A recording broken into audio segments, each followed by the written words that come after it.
پارہ نمبر 27 آیہ کریمہ نمبر 9، 10، 11، 12 اور 13۔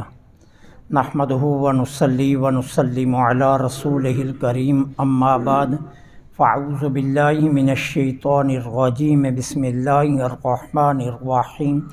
وَأَقِیمُوا الْوَزْنَ بِالْقِسْطِ وَلَا تُخْسِرُوا الْمِیزَانَ وَالْأَرْضَ وَضَعَهَا لِلْأَنَامِ فِيهَا فَاكِهَةٌ وَالنَّخْلُ ذَاتُ الْأَكْمَامِ وَالْحَبُّ ذُو الْعَصْفِ وَالرَّيْحَانُ فَبِأَيِّ آلَاءِ رَبِّكُمَا تُكَذِّبَانِ۔ صدق اللہ العظیم۔ وَأَقِیمُوا الْوَزْنَ بِالْقِسْطِ، اور انصاف کے ساتھ وزن پورا کرو، وَلَا تُخْسِرُوا الْمِیزَانَ، اور تولنے میں کمی نہ کرو، وَالْأَرْضَ، اور اس نے زمین کو وَضَعَهَا، رکھا ہے نیچے، لِلْأَنَامِ، لوگوں کے لیے، فِیہَا، اس میں، فَاکِہَةٌ، میوے ہیں، وَالنَّخْلُ، اور کھجور ہے، ذات الاکمام، قدرتی غلاف والی، وَالْحَبُّ، اور غلہ، ذو العصف، بوسے والا، وَالرَّیحان، اور خوشبودار پھول ہیں۔ فَبِأَيِّ آلَاءِ رَبِّكُمَا تُكَذِّبَانِ، اے جن و انس، تم اپنے رب کی کون کون سی نعمت کو جھٹلاؤ گے؟ اللہ جل سبحانہ و تعالی یہ ارشاد فرما رہے ہیں کہ وزن کو انصاف کے ساتھ پورا کرو۔ اس کا مطلب کیا ہے؟ وزن کو انصاف کے ساتھ پورا کرو، مطلب ترازو کو درست رکھو، یہ ہے وزن پورا کرنا۔ اور قسط، انصاف کیا ہے؟ وزن کے پورے کرنے کا تعلق ہاتھ سے ہے اور انصاف کا تعلق دل سے ہے۔ ترازو بھی صحیح ہونا چاہیے اور دل میں بے ایمانی بھی نہیں ہونی چاہیے کہ تم ترازو تو صحیح رکھو لیکن دل کے اندر بے ایمانی ہو، کہا نہیں۔ جس طرح تم چاہتے ہو نا کہ تمہارے ساتھ انصاف کیا جائے، اس کا بہترین نسخہ یہ ہے کہ تم لوگوں کے ساتھ انصاف کرو۔ تم چاہتے ہو تمہارے ساتھ وفا کی جائے تو بہترین نسخہ ہے کہ تم لوگوں کے ساتھ وفا کرو۔ تم چاہتے ہو لوگ تم سے محبت کریں تو تم لوگوں سے محبت کرو۔ تم چاہتے ہو کہ لوگ تمہارا احترام کریں، تم لوگوں کا احترام کرو، لوگ خود بخود تمہارا احترام کرنا شروع کر دیں گے۔ جانے جانا صلی اللہ علیہ وسلم نے فرمایا، جب کوئی نوجوان کسی بوڑھے کی عزت کرتا ہے نا، تو جب یہ نوجوان بڑھاپے میں جائے گا، اللہ نوجوانوں کے دلوں میں ڈال دیتا ہے کہ اس کی عزت کرو۔ تو ترازو بھی درست رکھو اور اپنا دل بھی درست رکھو۔ ایسا نہ ہو ترازو تو درست ہے لیکن دل میں بے ایمانی ہے۔ دونوں چیزوں کا برابر ہونا کہا یہ حکم ہے کہ دل میں بھی کھوٹ نہیں ہونی چاہیے اور ترازو میں بھی کھوٹ نہیں ہونی چاہیے، دونوں چیزیں درست ہونی چاہیے۔ وَلَا تُخْسِرُوا الْمِیزَانَ، اور تولنے میں کمی مت کرو، پورا پورا تول کر دو۔ کیوں؟ آج کی کمی کل قیامت کے دن تمہیں پوری کر کے دینی پڑے گی، اور پھر کتنا مشکل ہوگا۔ آمینہ کے لال صلی اللہ علیہ وسلم تشریف فرمایا جانتے ہو سب سے بڑا غریب کون ہے؟ عرض کی حضور جس کے پاس پیسے نہیں ہیں۔ فرمایا نہیں، جس کے پاس پیسے نہیں ہیں اس کو غریب کون کہتا ہے؟ پیسہ کوئی امارت کا نام تھوڑا ہے، امارت تو نام ہے قناعت کا۔ فرعون کے پاس اتنا پیسہ تھا تو وہ کوئی امیر ہے؟ قارون کے پاس اتنا پیسہ تھا وہ کوئی امیر ہے؟ پیسہ امارت کا نام نہیں ہے، قناعت کا نام امارت۔ کہ اللہ تعالیٰ یہ توفیق دل کو دے دے کہ جس حال میں اللہ نے رکھا ہے اس حال میں بندہ خوش رہے، یہ امارت ہے۔ ورنہ دولت جتنی آتی ہے حرص بڑھتا جاتا ہے۔ وہ مولانا روم نے کتنا خوبصورت واقعہ لکھا۔ مولانا روم کہتے ہیں کہ ایک بادشاہ تھا تو اس کا ایک وزیر تھا، بادشاہ ہر وقت پریشان اور وزیر مطمئن۔ بادشاہ بڑا پریشان تھا، کہنے لگا یار میرے پاس بادشاہی ہے اور میں پریشان رہتا ہوں اور یہ میرا وزیر ہو کر مطمئن زندگی گزار رہا ہے، میں نے کبھی اس کو پریشان نہیں دیکھا۔ اس نے ایک دن وزیر کو بلا لیا، کہا وزیر محترم آپ کے اطمینان کی وجہ کیا ہے؟ اس نے کہا بادشاہ سلامت آپ کو وجہ کل بتاؤں گا، وجہ کل بتاؤں گا، لیکن ایک شرط ہے میری، کل آپ نے اپنے باغ کی طرف جانا ہے۔ بادشاہ نے کہا ٹھیک ہے۔ اب وزیر نے ایک تھیلی لی، اس تھیلی میں 99 درہم ڈالے اور تھیلی کے اوپر لکھ دیا 100 درہم، اور تھیلی بادشاہ کے راستے میں پھینک دی۔ اب بادشاہ سلامت جا رہے ہیں، راستے میں تھیلی نظر آئی، تھیلی اٹھا لی، محل میں لے آئے۔ محل میں آ کر گنتی کی تو اس میں 99 درہم ہے۔ اب بادشاہ پریشان بیٹھا ہے کہ اوپر 100 لکھا ہے تو ایک کم کیوں ہے، وہ سخت پریشان ہے۔ اب دوسرے دن وزیر محترم آگے، بادشاہ سے پوچھا بادشاہ سلامت گئے تھے باغ میں؟ جی گیا تھا۔ اچھا تو کوئی دل مطمئن ہوا؟ کہتا دل کیا مطمئن ہونا تھا، ایک اور نئی پریشانی لگ گئی۔ کہا کیا؟ کہا ایک تھیلی ملی اس کے اوپر 100 لکھا ہوا ہے، اندر 99 ہے، 99 ہے۔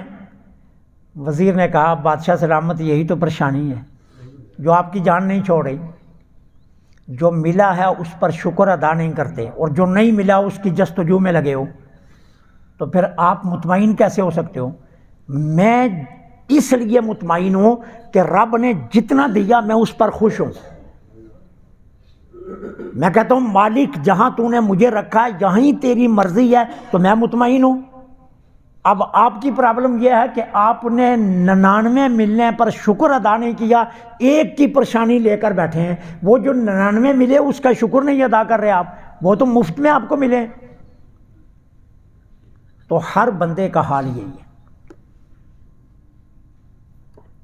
کہ انسان جو ملا ہے نا اس پر خوش نہیں ہے، اور کی جستجو کر رہا ہے، اور کی جستجو کر رہا ہے، یہ بھی مجھے مل جائے، یہ بھی مجھے مل جائے، یہ بھی مجھے مل جائے۔ اور اللہ کے بندے اس خالق کا یہ تھوڑا کرم ہے، اس نے تجھے کسی کا محتاج نہیں کیا۔ تیری ایک ٹانگ ٹیڑھی کر دیتا پھر تو کیا کرتا؟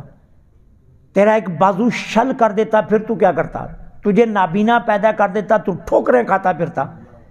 تو اپنے وجود پر موجود نعمتیں دیکھ تو اس کا شکر ادا کر، بجائے اس کے کہ یہ بھی مجھے مل جائے، وہ بھی مجھے مل جائے، یہ بھی مجھے مل جائے۔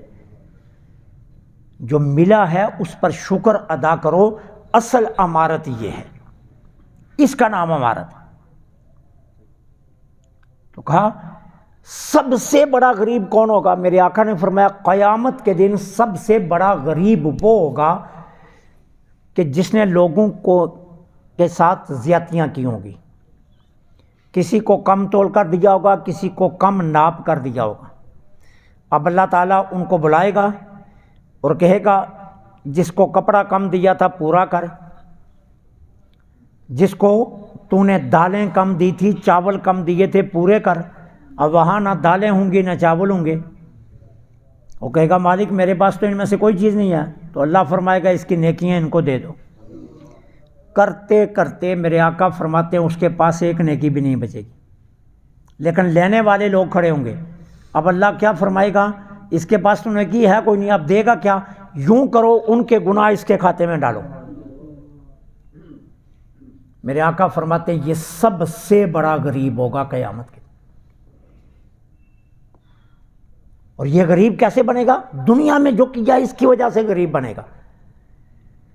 تو فرمایا ولا تخسر المیزان، کمی ناپ تول میں مت کرو، مت کمی کرو ناپ تول میں۔ میرے آقا جب بھی کسی سے قرض لیتے تھے نا تو اس وقت ظاہر ہے جنس کا قرض چلتا تھا، کسی سے کھجوریں ادھار لی ہیں، کسی سے جو ادھار لیے ہیں، کسی سے کوئی چیز ادھار لی ہے، تو میرے آقا جب ادھار لٹاتے تھے نا تو ادھار کا برابر وزن دے کر پھر فرماتے تھے 2 لپ اوپر اور ڈال دو۔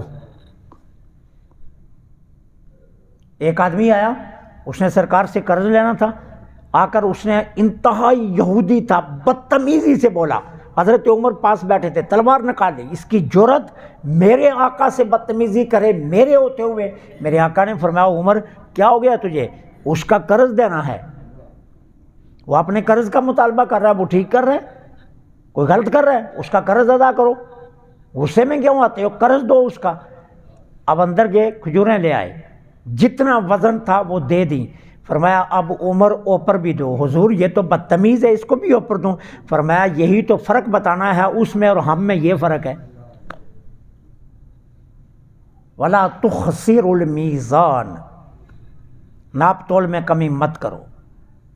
یہ قیامت کے دن ایک ایک دانے کا حساب دینا پڑے گا، ایک ایک بال سوتر کے ایک ایک دھاگے کا حساب دینا پڑے گا۔ قیامت کے دن ایک ایک چھٹانگ، ایک ایک خشخاش کے دانے کا حساب دینا پڑے گا۔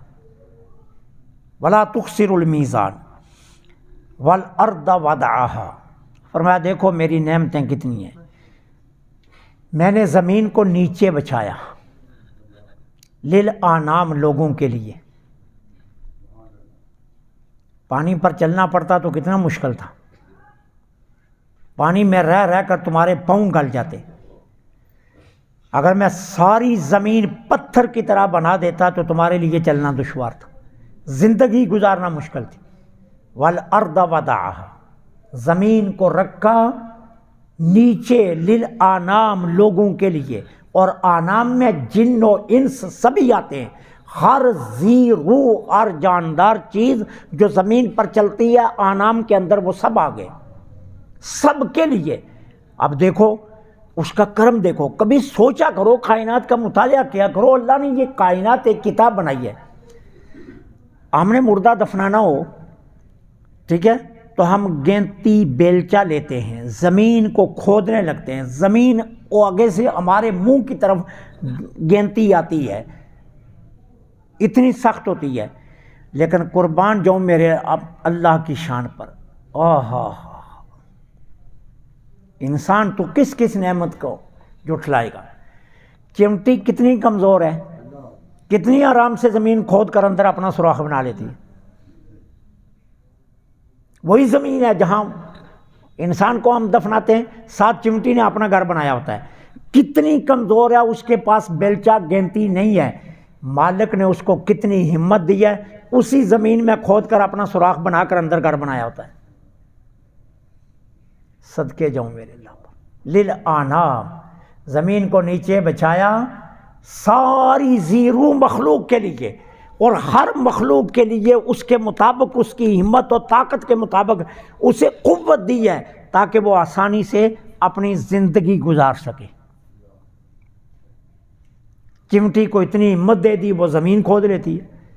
ہمیں گینتی بیلچوں کی ضرورت پڑ جاتی ہے، اور کتنی چیزیں ہیں، چوہا ہے، وہ دیکھو کتنے آرام سے یہاں سے سرنگ بنا کر اگلے جان سے نکل جاتا ہے، کتنے لمبے لمبے راستے بنا لیتے ہیں یہ۔ خرگوش کو کبھی دیکھو، وہ زمین میں اتنے لمبے راستے بنا کر بیٹھا ہوتا ہے۔ والارض وضعها للانام فیہا فاکہہ، اس زمین میں تمہارے لیے پھر میں نے فاکہہ اگائے۔ فاکہہ کس کو کہتے ہیں؟ وہ کھانا، وہ لذیذ چیز جو پیٹ بھرنے کے لیے نہیں، لذت کے لیے کھائی جاتی ہے، اس کو فاکہہ کہتے ہیں۔ عربی زبان میں فاکہہ اس چیز کو کہتے ہیں جو پیٹ بھرنے کے لیے نہیں، لذت کے لیے کھائی جاتی ہے۔ انگور لذت کے لیے ہے، سیب لذت کے لیے ہے، خربوزہ لذت کے لیے ہے، تربوز لذت کے لیے ہے، اسٹرابری لذت کے لیے ہے، کیلا لذت کے لیے ہے، کھجور لذت کے لیے ہے۔ یہ ساری چیزیں اللہ نے ہماری لذت کے لیے بنائی۔ پھر مالک پوچھتا ہے نا کس کس نعمت کو جھٹلاؤ گے؟ ہائے ہائے، فی آفاقیہ، اس میں نے میوے اگائے ہیں اس زمین میں تمہارے لیے جن سے تم لذت حاصل کرو۔ وَالنَّخْلُ ذَاتُ الْأَكْمَامِ، اور کھجوریں اگائی ہیں قدرتی غلاف والی۔ قدرتی غلاف کیا ہے؟ پھلوں کے جو خوشے ہوتے ہیں نا ان کو غلاف کہا جاتا ہے، وہ جو شگوفے اوپر ڈھانپ کر رکھتے ہیں۔ جب پھل اگنے لگتا ہے، جب آم لگنے لگتا ہے تو پہلے پھول آتا ہے، پھر اس پھول سے پھل بننا شروع ہوتا ہے۔ وہ کہا وہ شگوفے جو ہم نے پیدا کیے، وہ جو قدرتی غلاف چڑھا کر کیلے کے اوپر غلاف چڑھایا، سیب کے اوپر غلاف چڑھایا، اسی طرح کسی کے اندر کھجور کے اندر گٹک رکھی یا اور کھانا والی چیز گٹلی اندر رکھ کے کھانے والی باہر رکھ دی، کسی کا کھانا اندر رکھا اوپر غلاف چڑھا دیا، کہا یہ ہماری شانیں دیکھو، یہ سارا اہتمام تمہارے لیے کیا۔ پھر کس کس چیز کو جھٹلاؤ گے؟ کیلے کے اوپر اگر غلاف نہ ہوتا گندگی سے بھر جاتا، کھانے کا جی کرتا۔